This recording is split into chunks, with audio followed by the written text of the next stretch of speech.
Hello friends, welcome to SSC coaching centre. दोस्तों, बहुत ही शानदार क्लास है। प्रश्न स्क्रीन पर लिखा हुआ है और बहुत मजा आने वाला है वीडियो देखने में। ठीक है, सभी प्रश्न बेहतरीन है, नॉलेज लेवल है। ठीक है, नॉलेज आपको भरपूर मिलेगी। प्रश्न है आपका 5 की पावर 24 का वर्गमूल क्या है।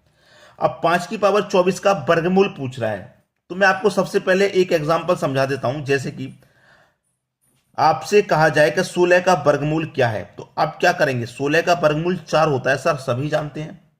ठीक है, 16 का वर्गमूल 4 होता है, आप सभी जानते हैं। अगर मैं इसी को 16 का वर्गमूल 4 होता है, मुझे पता है।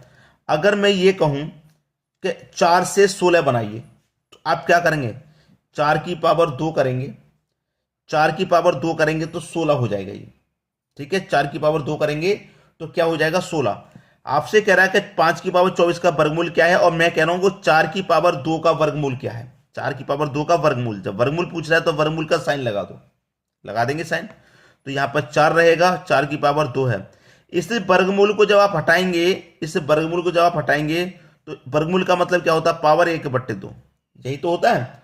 अब 2 से 2 कटेगा तो बचेगा क्या, 4। इससे रूट का मतलब क्या होता है, पावर 1/2। ठीक है, उसी तरीके से अब यहां सॉल्व कर लो। भाई 5 की पावर 24 का पूछ रहा है वर्गमूल, तो वर्गमूल वाला साइन लगा लेंगे। वर्गमूल पूछ रहा है तो लगा लिया। अब 5 की पावर 24 है। ठीक है, अब इस रूट को मैं हटाऊंगा तो रूट कहां जाएगा। रूट का मतलब क्या होता है, 1/2, तो ये पावर 1/2 हो जाएगी यहाँ पे। अब 2 से 24 कटेगा 12 बार में, तो इसका मतलब 5 की पावर कितनी हो गई, 12 हो गई। 5 की पावर कितनी होगी, 12। यही आपका सही जवाब 12। 5 की पावर 12 यानी कि पहला ऑप्शन। कितना समय लगा समझने में, बिल्कुल भी समय नहीं लगा होगा। ऐसे प्रश्न जब पूछे जाते हैं तो बच्चे घबरा जाते हैं, लेकिन बिल्कुल भी नहीं घबराना, सभी प्रश्न आसानी से होंगे। अब देखेंगे अगला प्रश्न।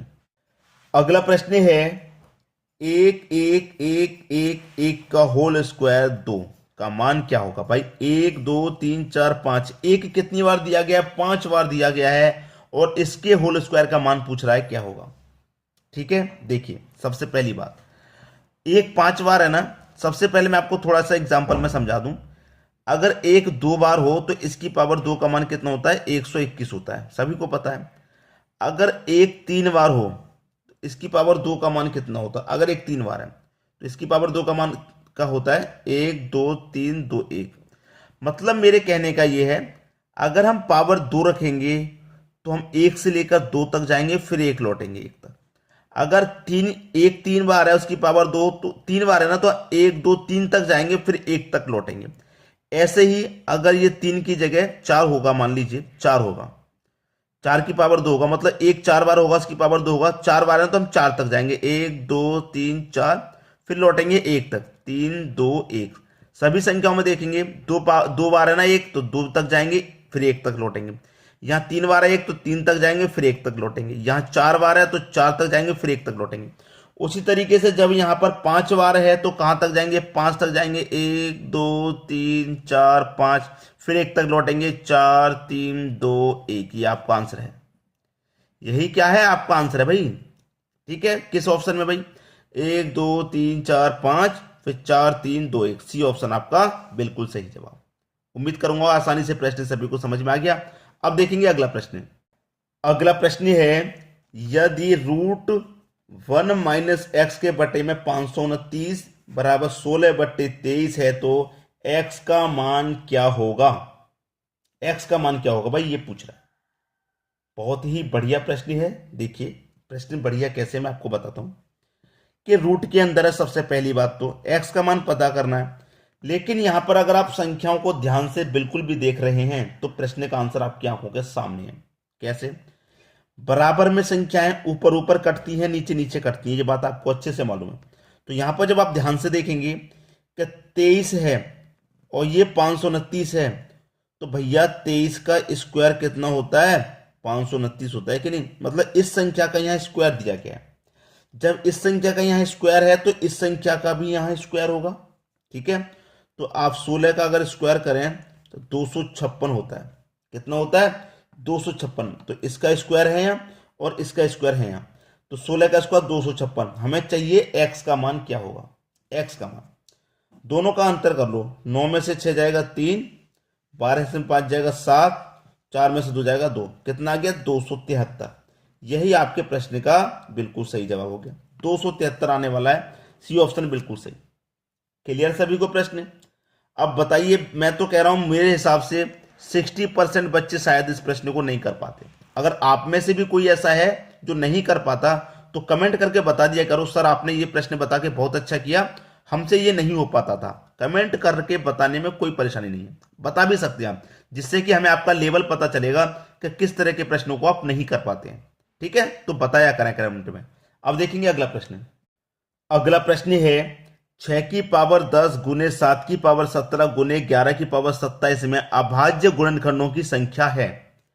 देखिए आपके पास संख्याएं 6 की पावर 10 गुने 7 की पावर 17 गुने 11 की पावर 27, ये आपके पास संख्या है। ठीक है, मैं आपको एक चीज क्लियर करूंगा कि कुछ संख्या ऐसी होती हैं जिनके गुणनखंड तो आसानी से हो जाते हैं और कुछ ऐसी होती है जिनके नहीं होते। जैसे मैं 6 का गुणनखंड करूंगा, 2 त्रिके 6 होता है।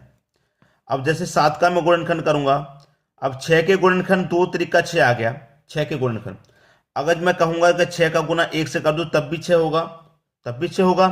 लेकिन ऐसा गुना हमें नहीं करना जिसका गुना 1 से होगा, ऐसे गुणनखंड नहीं करने, ये गलत तरीका है। जिसके गुणनखंड हो सकते हैं उनके गुणनखंड कीजिए। जैसे कि 7 है, अब भाई 7 के गुणनखंड इस तरीके से नहीं होंगे, 7 का गुना हमें 1 से ही करना पड़ेगा तभी 7 आएगा, आएगा कि नहीं? तो ऐसी संख्या का गुना अगर 1 से हो रहा है, कोई भी संख्या है जिसका गुणनखंड इस तरीके से नहीं हो रहा, 1 से ही उसका गुणनखंड बनना है, तो वहां पर 1 ही आएगा। अब जैसे कि 11 है, 11 का गुणनखंड भी इस तरीके से नहीं बनेगा, 11 का गुना 1 से ही करना पड़ेगा तभी 11 आएगा, तो इसका भी मान 1 ही आएगा। अब 6 गुने 1 6 होता है, लेकिन दूसरा कोई रूप है गुणनखंड का? 6 का तो है, था हमारे पास, हमने कर दिया, लेकिन 7 का और 11 का नहीं है कोई।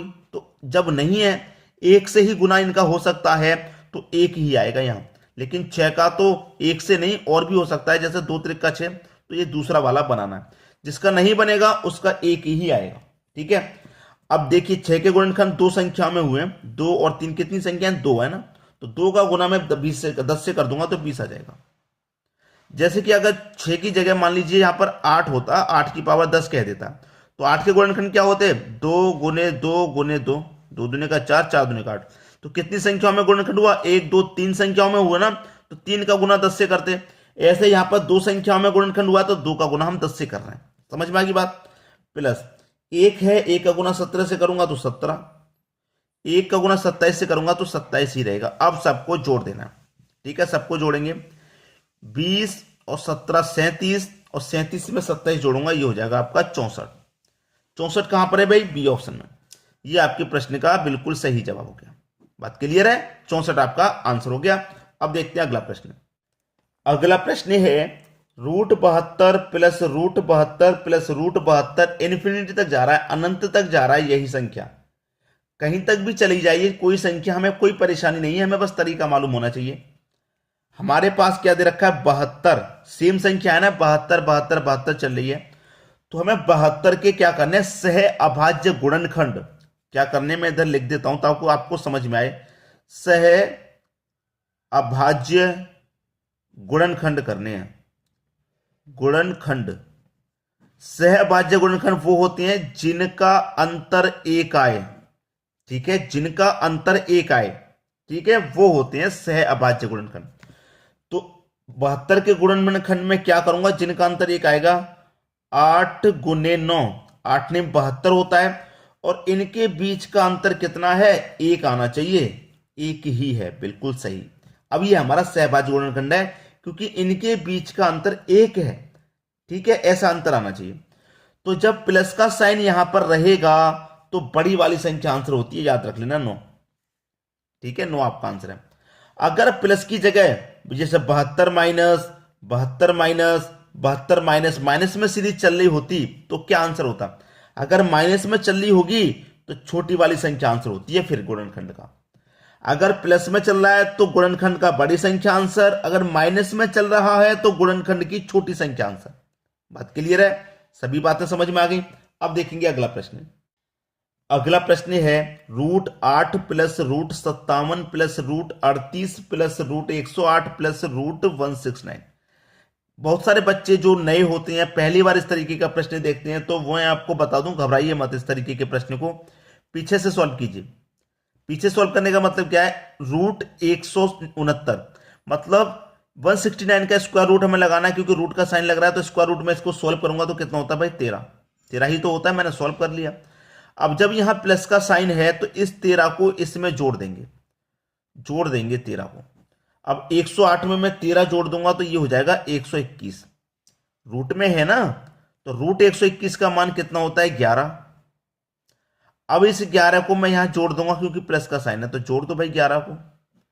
38 में 11 मैंने जोड़ा, 38 में 11 जोड़ा, ये हो जाएगा 49, रूट में ही तो है, रूट ही तो सॉल्व करना है। 49 का स्क्वायर रूट 7 हो जाएगा। अब इस 7 को यहां जोड़ देंगे क्योंकि यहां भी प्लस का साइन है। 57 में 7 जोड़ दूंगा, ये 64 हो जाएगा। तो 64 का स्क्वायर रूट कितना हो गया भाई, 64 का स्क्वायर रूट 8 हो गया। अब यहां भी प्लस का साइन है, तो इस 8 को मैं यहां जोड़ दूंगा। 8 और 8 मिलके कितना, 16 हो गया।